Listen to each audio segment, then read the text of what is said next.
మీకు hair fall అవుతుందా? India first liposomal Avengers gummies వాడండి, హెయిర్ ఫాల్ తగ్గించుకోండి.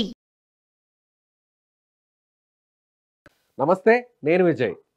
యాక్ట్రెస్ రీతూ చౌదరి అదేవిధంగా ఆమె భర్త చేమకుర్తి శ్రీకాంత్కు సంబంధించినటువంటి భూ కుంభకోణం వ్యవహారం గత కొన్ని రోజుల నుంచి కూడా మనం చాలా మీడియాలో చూస్తున్నాం, అదేవిధంగా సోషల్ మీడియాలో కూడా చూస్తున్నాం. అయితే దీంట్లో ఉన్నటువంటి వాస్తవాలు ఏంటి?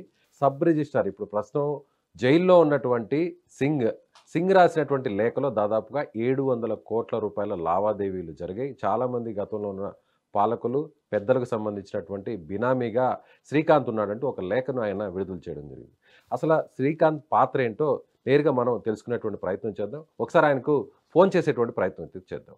ఎస్ శ్రీకాంత్ గారు, గత కొన్ని రోజుల నుంచి మొత్తం మీ గురించి లేదంటే రీతూ చౌదరి గారి గురించి అసలు 700 కోట్ల రూపాయలు వీరికి ఎక్కడి నుంచి వచ్చాయి, వీరు వైసీపీకి సంబంధించినటువంటి కొంతమంది నాయకులకు బినామీలు, తర్వాత మీరు కొన్ని ఛానల్స్ కూడా ఇంటర్వ్యూస్ వచ్చారు. అసలు ఏంటి జనరల్గా ఏం జరిగిందో సూటిగా చెప్పగలరా?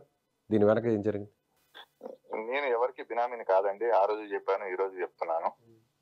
అది ఏంటన్నది పోలీస్ డిపార్ట్మెంట్ వాళ్ళు చెప్పాలి. ఇప్పటి వరకు నాకు నోటీస్ ఎలాంటిది రాలేదు. నేను నోటీస్ వచ్చాక తెలుస్తుంది, దాని ప్రకారం నేను చెప్తాను.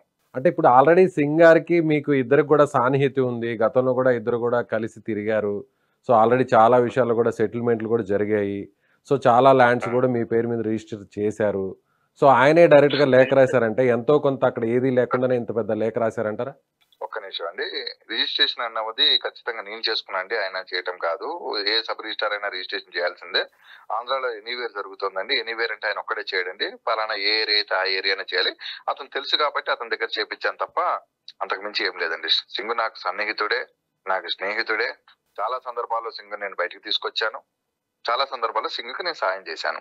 సింగ్ ఆ లెటర్ ఎందుకు రాశాడన్నది నాకు కూడా తెలియదు. సింగ్ జైల్లో ఉన్నాడు కాబట్టి ఎందుకు రాశాడా ఏంటన్నది నేను కూడా అడగడానికి కూడా పాసిబుల్ అవ్వదు కదా. అంటే దీని వెనక ఎవరన్నా ఉన్నారంటారా? ఆయన లెటర్ రాయడం వెనక ఎవరన్నా ఉన్నారంటారా? లేదంటే ఆయన వ్యక్తిగతంగానే ఈ లెటర్ రాశాడు అనుకోవచ్చా?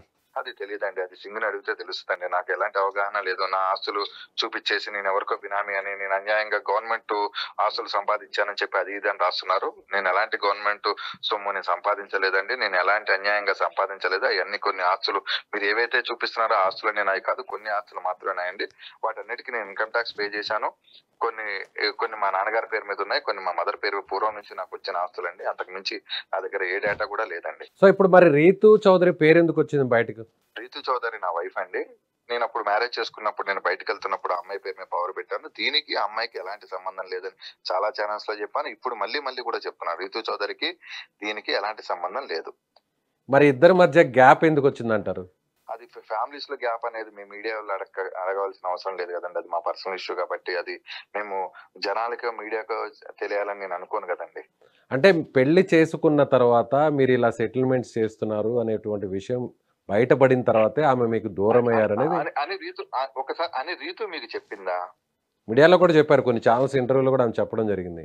అది తెలియదండి. రీతు మరి ఎందుకు చెప్పిందో ఏంటన్నది నాకు తెలియదండి. అంటే ఈ వ్యాపార సంబంధ కారణాలా, లేదంటే వేరే వ్యక్తులకు మీరు బినామీగా ఉన్నారు అనేటువంటి వార్తలు బయటకు వచ్చిన దాని వల్లే ఆమె దూరం అయ్యారా, లేదంటే వ్యక్తిగతంగా అంటే ఫ్యామిలీకి సంబంధించినటువంటి పర్సనల్ ఇష్యూస్ దూరం అవడం? లేదండి, అప్పుడు ఏసీబీ ఇష్యూ జరిగింది నాకు లాస్ట్ ఇయర్. ఇదే ఇష్యూ లాస్ట్ ఇయర్ జరిగింది. అప్పటి నుంచి కొంచెం మా ఇద్దరి మధ్య వ్యక్తిగతంగా కొన్ని గొడవలు జరిగినాయి. దానివల్ల దూరంగా ఉంటున్నామండి. ఓకే, ఈ మధ్య మాట్లాడడం ఏమైనా జరిగిందా? ఇప్పుడు ఈ వ్యవహారం అంతా కూడా బయటకు వచ్చిన తర్వాత సింగ్ లెటర్ రాసిన తర్వాత సో మీరేమన్నా ఆమెతో కాంటాక్ట్ అవ్వడం కానీ, లేదంటే ఆమె మీతో కాంటాక్ట్ అవ్వడం కానీ ఏమైనా జరిగిందా? లేదు, మా ఇద్దరికి డైవర్స్ నడుస్తుంది. దానికి సంబంధించిన ఇష్యూ మాట్లాడుకునే వాళ్ళని తప్ప వేరేదేమీ లేదండి. అంటే 700 కోట్ల రూపాయలకు మీరు బినామీ అనేది ఆయన లేఖలో పేర్కొన్నారు. అంటే 1 కోటో 2 కోట్లో 3 కోట్లో చెప్తే ఓకే, నా దగ్గర అంత ఆస్తులు లేవు అని చెప్తే ఓకే అంటారు. కానీ 700 కోట్లు అంటే ఎంతో కొంత మీకు అందులో సంబంధం ఉంది అనుకోవచ్చు కదా. 700 కోట్ల రూపాయల ఆస్తులు అని మీరు చెప్తున్నారు కదా, అక్కడ 700 కోట్ల ఆస్తులు లేవండి. మీరు చెప్తుంటే నాకు తెలుస్తుంది. నా పేరు మీద ఎలాంటి 700 కోట్ల ఆస్తులు ఉంటే నేను గవర్నమెంట్ కి రాసేయడానికి సిద్ధంగా ఉన్నానండి. అసలు ఎలాంటి లావాదేవీలే జరపలేదు మీరు? నాకు ఎలాంటి ఇల్లీగల్ లావాదేవీలు నేను ఏమీ జరపలేదండి. కొన్ని ట్రాన్స్ఫర్స్ విషయంలో అంతకుముందు ఏసీబీ వాళ్ళ విషయంలో జరిగినాయి. నేను అంతకుముందు కూడా నేను మీడియాకి ఇచ్చాను, మొన్న కూడా చెప్పాను. మళ్ళీ దాన్ని టాపిక్ ని చెప్పుకుంటూ ప్రొలాంగ్ చేసుకునే ఉద్దేశంలో నేను కూడా లేనండి. కానీ కొంతమంది గత ప్రభుత్వంలో ఉన్నటువంటి కొంతమంది అధికారులతో సాన్నిహితంగా ఉండేవారు. సో అందుకనే చాలా ల్యాండ్ సెటిల్మెంట్స్ అంతా కూడా మీకు అనుసరణలోనే జరిగేవి. సో అలా మీరు బినామీగా మారారు అనేది కూడా బయటకు వినిపిస్తున్నటువంటి మాట. అలాగే సింగ్ కూడా చెప్పినటువంటి పరోక్షంగా మాట కూడా అదే. సింగ్ ఏమని చెప్పాడండి నాకు తెలీదు, ఒకసారి చెప్తారా? అదే లేఖలో మీరు ఒక భూమిని మీరు కొంతమందిని మేనేజ్ చేసుకొని సింగే ఒక దొంగ, సింగే ఇప్పుడు జైల్లో ఉన్నాడు, సింగే నేరస్తుడు. ఇంకా నేరస్తుడు గురించి నన్ను అడిగితే నేనేం చెప్తానండి? నేరస్తుడు రాసిన లెటర్ గురించి అడిగితే నేను ఎలా చెప్పగలుగుతాను? అంటే ఎందుకు రాశారంటారు? మీకు సంబంధం లేనప్పుడు ఆయన మీ పేరు పెట్టి ఎందుకు రాశారంటారు? ఏంటి దీని వెనక? ఎందుకు రాశాడంటే అతని కేసును తప్పుదోవ పట్టించడం కోసం, అతని కేసు బయటికి పంపించడం కోసం మేబీ రాసి ఉంటాడని నేను అనుకుంటున్నాను. అంటే ఏదన్నా అతను అప్రూవర్ గా మారిపోయి ఏమన్నా అలా రాశాడా? అది నాకు తెలియదండి, అది సింగ్ని అడిగితే తెలుస్తుంది. ఓకే. అలా చాలా మంది గతంలో ప్రభుత్వంలో ఉన్నటువంటి కీలకంగా వ్యవహరించినటువంటి నేతలకు సంబంధించినటువంటి వారి పిఏలు కావచ్చు, ఓఎస్డీలతో చాలా సన్నిహితంగా మెలిగారు.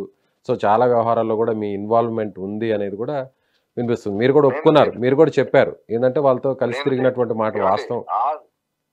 తిరిగిన మాట వాస్తవం, కానీ ఈ ఆస్తులకి వాళ్ళకి ఎలాంటి సంబంధం లేదని, ఈ నా వ్యక్తిగత ఆస్తులు. వీటికి గవర్నమెంట్ లో ఉన్న వాళ్ళకి ఎలాంటి సంబంధం లేదు. అప్పుడు గవర్నమెంట్ లో ట్రాన్స్ఫర్లు జరిగేవి. ఆ ట్రాన్స్ఫర్ జరిగేటప్పుడు ఫ్రెండ్షిప్ భావంతో నాకున్న పరిచయాలతో తీసుకెళ్ళమంటే వాస్తవం. నేను ఆల్రెడీ ఆ దృష్టి నేను సీఎం గారి దృష్టి కూడా తీసుకెళ్లాను. నేను చెప్పడానికి కూడా సిద్ధంగానే ఉన్నాను. మీరు ప్రస్తుతం ఎవరన్నా గతంలో జరిగినటువంటి అవకతవకల విషయాన్ని ఏమన్నా ఇప్పుడు ప్రభుత్వానికి చెప్పడం జరిగింది ఏమన్నా ఇప్పుడు ఉన్నటువంటి పాలకులకి? అవును, నాకు లెటర్ రాలేదండి. లెటర్ వస్తే నాకు నోటీస్ వచ్చినప్పుడే నేను పోయి ఏసీబీ వాళ్ళకినో, సీఎం గారికినో, పవన్ కళ్యాణ్ గారికి నేను ఇన్ఫార్మ్ చేయడానికి సిద్ధంగానే ఉన్నాను. గతంలో ఏం జరిగింది ఏంటన్నా చెప్పడానికి సిద్ధంగా ఉన్నాను. దయచేసి మీ 600 కోట్ల కుంభకోణం, భూమి కుంభకోణం ఇవన్నీ రాయకండి దయచేసి. నేను ఏ కుంభకోణం, భూమి కుంభకోణం అంటే మీ మీద కుంభకోణం ఉంది లేదంటే మీరు కుంభకోణం చేశారు అనట్లేదు. అభియోగాలు వచ్చాయి, జరుగుతున్నటువంటి ప్రచారం ఇది. దానికి మీ రిప్లై ఏంటి, మీ వర్షన్ ఏంటి అని అడుగుతున్నాను నేను. నేను ఎలాంటి కుంభకోణం చేయలేదండి. దీంట్లో నేను కొన్ని బలి పశువుని అయ్యాను అంతే, అంతకు మించి ఏమీ లేదండి. ఓకే. ఎలా అయ్యారంటారు బలి పశువు? ఎవరు మిమ్మల్ని బలి పశువు చేశారంటారు? అది ఎవరు చేశారంటే సింగ్ రాశాడు. నేను సింగ్ లెటర్ రాశాడు కాబట్టి సింగ్ చేశాడు అని చెప్తాను. మరి సింగ్ ఏ ఉద్దేశంతో రాశాడో నాకు తెలియదు. సింగ్కు నాకు మంచి సంబంధాలే ఉన్నాయి. సింగ్ చాలా సార్లు నేను కాపాడాను. ఇంకా దానికి ఇప్పుడు గోవా తీసుకెళ్లి నేను కిడ్నాప్ చేసి ₹1 ఇచ్చి రిజిస్ట్రేషన్, ₹1 600 కోట్లు ఉన్నాయంటున్నారు, ₹1 అంటారు. ఎవరు 600 కోట్లు ఉన్న వాళ్ళు ₹1 కిడ్నాప్ అంటారు. ఇంకోటి ఏదేదో అసలు సంబంధం లేనివి రాస్తూ మీకు కూడా ఆశ్చర్యంగా అనిపించట్లేదా? అసలు చూస్తుంటే ₹1 కిడ్నాప్, మళ్ళీ సంవత్సరం ఉన్న తర్వాత వచ్చాడు, సంవత్సరం రోజులు వాళ్ళ ఇంట్లో వాళ్ళ దగ్గర ₹1 వాళ్ళ ఇంట్లో వాళ్ళు కంప్లైంట్ పెట్టకపోవడం, ఇదన్నీ ఆశ్చర్యంగా లేదా మీకు కూడా? అప్పుడు మీరు గోవాకి తీసుకెళ్ళినప్పుడు అలాంటి ప్రయత్నాలే చేయలేదంటారా? కిడ్నాప్ సంబంధించినటువంటి ఎలాంటి అటెంప్ట్ ఏం చేయలేదంటారా? సింగ్ అనేవాడు నా స్నేహితుడండి. నేను సింగు గోవా వెళ్ళాం, తిరుపతి వెళ్ళాం, బెంగళూరు వెళ్ళాం, బొచ్చుడి చోట్లకి వెళ్ళామండి సింగు నేను. గోవాకి ఎన్నిసార్లు వెళ్ళారు? సింగు నేను గోవాకి ఒకసారి అట్లా వెళ్ళుంటాం, 1-2 సార్లు వెళ్ళుంటాము, మేబీ ఒకసారి వెళ్ళుంటాం గోవాకి అంతే. అంటే ఏదైనా వ్యాపార లావాదేవీల విషయం వెళ్ళారా లేదంటే వ్యక్తిగతంగా ఎంజాయ్ చేయడానికి వెళ్ళారా? నాకు సింగ్ అనేవాడు నా ఫ్యామిలీలో, సింగ్ అనే వ్యక్తి ఫ్యామిలీలో నేను ఒక భాగము, ఆయన కూడా మా ఫ్యామిలీలో ఒక భాగంలో ఉండేవాళ్ళం అండి, అంతే తప్ప అంతకు మించి అక్కడ ఏమీ లేదండి. ఓకే. ఎప్పటి నుంచి పరిచయం మీకు సింగ్ తో? 5 సంవత్సరాల నుంచి పరిచయం అండి. ఎలా పరిచయం అయ్యారు మీకు ఆయన? ఒక రిజిస్ట్రేషన్ పరంగా పరిచయం అండి. ఎక్కడ ల్యాండ్ రిజిస్ట్రేషన్ విషయంలో పరిచయం అయ్యారు? రిజిస్ట్రేషన్ విషయంలో పరిచయం అండి. నేను ఏదో ప్రాపర్టీ కొనడానికి వెళ్ళినప్పుడు రిజిస్ట్రేషన్ విషయంలో అప్పుడు పరిచయం అయ్యాడు. అలా అలా ఫ్రెండ్షిప్ అయింది. ఆ ఫ్రెండ్షిప్ కాస్త వాళ్ళ కూతురుకి ఏదో జాబ్ కావాలంటే నేనే చెప్పిచ్చాను. అలా అలా కొంచెం ఫ్యామిలీ దగ్గరేనే అండి అది. ఓకే. అంటే చెప్పాడు అన్నది నాకు వాళ్ళ పాపకు సంబంధించిన జాబ్ విషయంలో మీరు గత ప్రభుత్వంతో మాట్లాడిపించారు అంతేనా?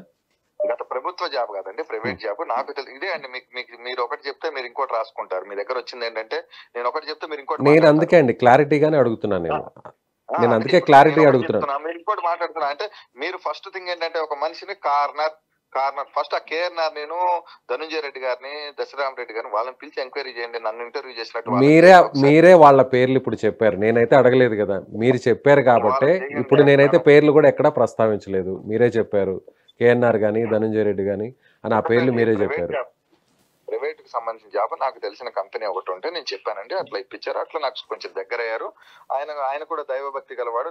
నాకు కూడా దేవుడు అంటే భక్తి ఉంది. ఈలో గుడి కట్టాడు కదా అని చెప్పి మేము ఎప్పుడైనా హోమం గానీ ఏదైనా పూజ గానీ చేసుకోవాలనుకుంటే ఆ గుళ్ళో చేసుకుంటాము. ఆ దేవుడి గుడికి మేము వెళ్తూ వస్తూ ఉంటామండి. ప్రతి దసరాకి అట్లా వెళ్తుంటాం. అట్లా పరిచయాలు పెరిగినాయి. ఆ తర్వాత రామారావు గారు సింగే నేను రైడ్ చేయించానని అనుకుంటున్నాడు. ఆ రైడ్ నేను చేపిలేదు. దాని కారణాల వల్ల అతను ఎంత రాశాడని నేను అనుకుంటున్నాను. ఓకే. అంతేగాని వ్యాపార లావాదేవీల్లో ఏదైనా వాటాల పంపకాల్లో ఏదైనా తేడాలు వచ్చి మాత్రం కాదు. అంటే మీరు రైడ్ చేయించారు, ఏసీబీ రైడ్ చేయించడం వెనక మీ పాత్ర ఉందనేది అతను అపోహపడుతూ ఆ లేఖ రాశాడు అంటారు. అంతే 100% అదేనండి. సో ఇంకెవరన్నా ఉన్నారంటారా అతని వెనక? ఆ లేఖ రాయించడం వెనక ఎవరైనా ఉన్నారంటారా? నాకు తెలియదండి ఇప్పటి వరకు.